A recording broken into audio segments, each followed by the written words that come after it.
अतीकुर रहमान, इसको किनारे कर दीजिए। पिछले 10 मिनट में 5 मिनट में जो इन दोनों की बहस हुई, वो उन दोनों की निजी एक दूसरे के ऊपर टिक्का टिप्पणी, आप भी जानते हैं इन दोनों के पेन पॉइंट्स कहां हैं एक दूसरे के प्रति। लेकिन मेरा सवाल वो बड़ा पेन पॉइंट है जो इस देश को परेशान कर रहा है। क्यों नहीं सीधे तौर पर वो सारे लोग बाहर आ सकते? क्यों उनको दिन दिन ढूंढ ढूंढ कर छापे मार के पकड़ पकड़ के निकालना पड़ रहा है? क्यों लोग उनके मददगार बने हुए हैं? वो पढ़े लिखे लोग हैं, समझदार लोग हैं, जिनसे लोग उम्मीद करते हैं कि ये क्लासरूम में पढ़ाएंगे प्रोफेसर, अगर वो विदेश से आए जमात के लोगों को छुपाएंगे तो फिर क्या मैसेज जाएगा? रोहित भाई, बगैर किसी किंतु परंतु हम पिछले 8 दिनों से ये लोगों से अपील कर रहे हैं, ये आप भी जानते हैं, आपने भी इस चीज को सराहा।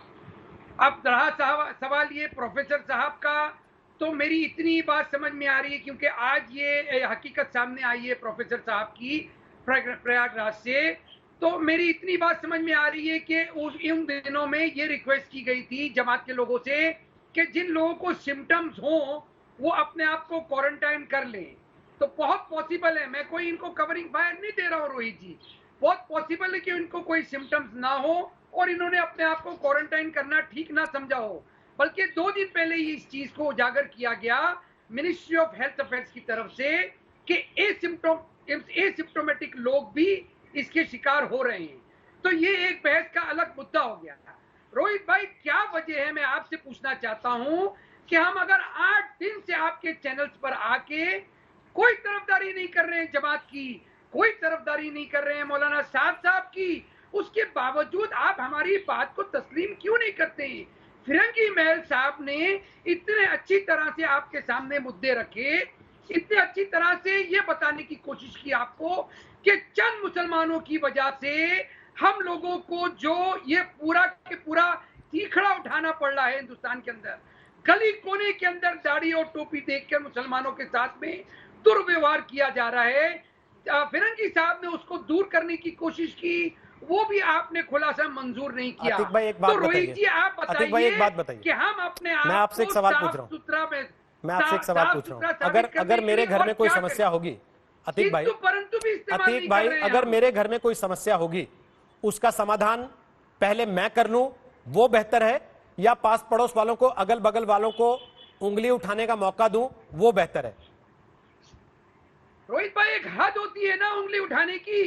जब एक तो छोड़ दे, का बड़ा हिस्सा छोड़ दे, फिर तो बात ही ना हो इस पे। साथ दे रहा है लॉकडाउन के लिए, तमाम मस्जिद, तमाम चीजों पे हमने पाबंदी लगा ली है, तो छोड़ दे फिर, इस पे बात करना बंद कर दे, मतलब आप ये कह रहे हैं रोजाना शाम के वक्त में ये उंगलियां उठाना, मतलब सरकार तो कहां तक के जवाब देंगे? सरकार ढूंढना बंद कर दे जमात वालों को जो अब तक सामने नहीं आए, मुल्क का भी उनकी जांच को जाने दें, ऐसे ही कोई बात नहीं ना हो, कोई फर्क नहीं पड़ता, ये जानते हुए भी कि वो एक ऐसी जगह से आए हैं जहां की वजह से बहुत सारे लोग बीमार पड़े।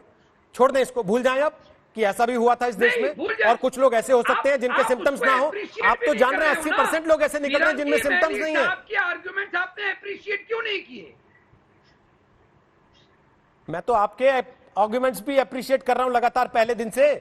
फिरंगी महली साहब और बैठे होते तो क्या पता मैं उनके आर्गुमेंट्स अप्रिशिएट करके ही कार्यक्रम खत्म करता, और उनके आर्गुमेंट्स तो मैंने उसी दिन अप्रिशिएट कर दिए जिस दिन उन्होंने आके फतवा दिया और कहा कि लोग सामने आए, खड़े हों, बताएं, डॉक्टर्स के ऊपर हमले ना करें, डॉक्टर्स को पत्थर ना मारें, डॉक्टर इलाज करने के लिए आता है। मैं तो उस दिन से अप्रिशिएट कर रहा हूं उनको। अगर आपको नहीं मालूम तो इसमें मेरी गलती है क्या? या अगर वो कार्यक्रम में आए तो उनसे सवाल ना पूछूं, उनसे कहूं कि आप क्योंकि मौलाना है फिरंगी महली साहब, आप एक तकरीर करें और चले जाएं यहां से। रोहित भाई, कि इससे देश का भी नुकसान हो रहा है, आस पड़ोस के मुल्क भी इसका नोटिस ले रहे हैं और वहां इसका बहुत एक नेगेटिव असर हो रहा है। मतलब जमाती छुपे, विदेशी जमातियों को यहां के लोग छुपाएं, उनको पुलिस ढूंढ ढूंढ के निकाले, उनमें आधी ताकत लगानी पड़े, फिर जब उनको ढूंढने जाएं तो वहां से कभी पत्थर चले कभी गोली चले। तो लेकिन सरकार को इसलिए नहीं करना चाहिए क्योंकि देश का नाम बदनाम हो जाएगा इससे किया जा रहा है। और फिर आप ये भी कहें कि नहीं इसमें कोई साजिश नहीं है, ये तो बड़े मासूम है बेचारे, ऐसे कर दिया इन्होंने क्योंकि ये डर गए थे। सपोर्ट भी नहीं मिल रहा है। अजय आलोक, आप तो सत्ताधारी पार्टी के नेता, जरा मुझे ये बताइए, ऐसी स्थिति में सरकार की जिम्मेदारी क्या? वो आंख बंद कर ले क्योंकि पाकिस्तान में खबर छप जाएगी, या कोई अंग्रेजी का अंतरराष्ट्रीय अखबार खबर छाप देगा कि हिंदुस्तान में जमात के लोगों को ढूंढ रही है पुलिस, और देश की छवि खराब होगी?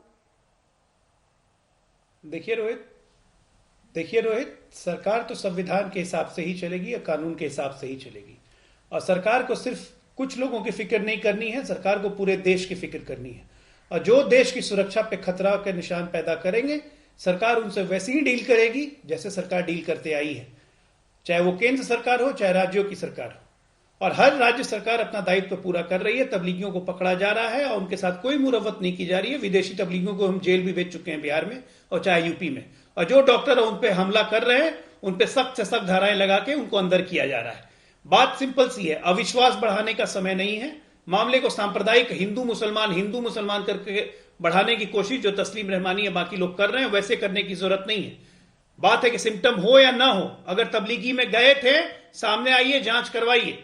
आप कारण मत बनिए संक्रमण का। एक लाइन का मैसेज है, समझना है समझ जाइए, नहीं समझना है तो ठीक है, सेकेंड लॉकडाउन के बाद थर्ड लॉकडाउन में जाएंगे। पकड़ना तो है ही, रोकथाम तो करनी है। सरकार के पास ऑप्शन क्या है? कोई ऑप्शन नहीं है, पकड़े ही जाएंगे। कब तक भागेंगे? तस्लीम रहमानी। रोहित, ये लोग जो सड़कों पे खड़े होके और सब्जी के ठेलों पे विश्व हिंदू परिषद के झंडे और भगवे झंडे लगा रहे हैं, जो पूरे सोशल मीडिया पे कैंपेन चला रहे हैं, लगा रहे हैं क्या? एक लफ्ज हिंदू मुसलमान मत कीजिए तस्लीम रहमानी, फायदा नहीं होगा। भारतीय जनता पार्टी में शायद जाना पड़े कुछ दिनों में, लेकिन कम से कम देश का ख्याल रखिए। जो कुछ ट्विटर पे आपको ट्रेंड मिल रहे हैं, आप उससे वाकिफ हैं। लोग ये कहने पे मजबूर हो गए हैं कि विदेशों में भारतीय माल का बाइकआउट शुरू हो जाएगा। अब इसकी तकलीफ आपको अगर नहीं है तो आप जाने। संगीत रागी उसकी जिम्मेदारी कबूल नहीं करना चाहते, वो जाने, लेकिन हमें तकलीफ है। हम हमेशा ये कहते रहे हैं और कह रहे हैं और कहेंगे कि हम अपना मसला खुद निपटेंगे। बिना इफेक्ट लेकिन अगर आप बिना लेकिन किंतु परंतु के कवर फायर दिए, आप सीधे तौर पर एक बात नहीं कह सकते कि जमात वालों को सामने आके जांच करा लेनी चाहिए। डरते हैं क्या आप लोग उनसे? हमें कोई ज्यादा बड़ा नुकसान उससे नहीं होगा जरूर, आप लेकिन उतना बड़ा नहीं होगा जितना देश को नहीं, बेशरम है। तो आप पूरे देश को डराना चाहते हैं, आप ऐसा माहौल पैदा कर देना चाहते हैं कि मानते भी हैं, क्या हो जाएगा अगर इनको सवाल करोगे तो। संगीत रागी जो कुछ बोले वही है।